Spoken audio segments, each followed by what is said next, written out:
Everyone, welcome back to my channel. எங்கள் அம்மா எப்பவும் கேட்பாங்க, நாளைக்கு காலையில் என்னம்மா சமைக்கணும், என்ன பண்ணலான்னு.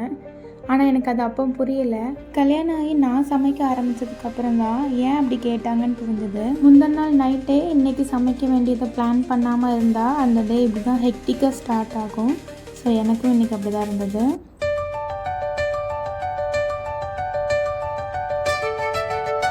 எப்போவும் சாட்டர்டே சண்டே தான் பூரி செய்வோம் வீட்டில். ஆனால் மாவு எதுவுமே இல்லைங்கிறனால வீக் டேஸ்லேயும் செய்கிற மாதிரி ஆயிடுச்சு.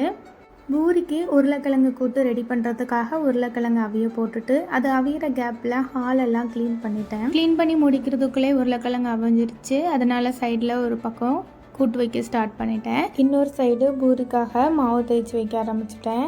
சமையல் ஒரு பக்கம் நடக்க ஹால் கிளீனிங்கும் ஒரு பக்கம் நடந்துட்டு இருந்துச்சு. தம்பி தவள ஆரம்பிச்சதுலேருந்து வீட்டில் எல்லா சைடும் போகிறான். அதனால் தினமுமே ஹாலெல்லாம் நம்ம துடைக்கிற மாதிரி ஆகுது. தம்பி எழும்புறதுக்குள்ளே நான் அந்த ஒர்க்கெல்லாம் முடித்தாதான் அவனை எழும்பினோன்னு ஹாலில் வைக்க முடியும்.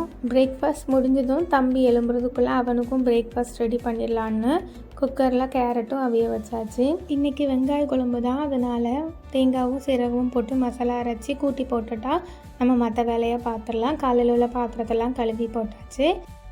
தம்பி எழுந்ததும் அரிசி கஞ்சி தான் காய்ச்சேன். கேரட்டையும் அது கூட மிக்ஸ் பண்ணி அரைச்சி காலையில் பிரேக்ஃபாஸ்ட்டை முடிச்சிட்டேன்.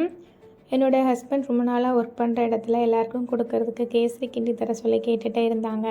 என்றைக்கும் இல்லாமல் இன்றைக்கி இவ்வளோ ஒர்க்குக்கு இடையில இதை செய்யணும்னு ஏன் தோணுச்சுன்னு தெரியல.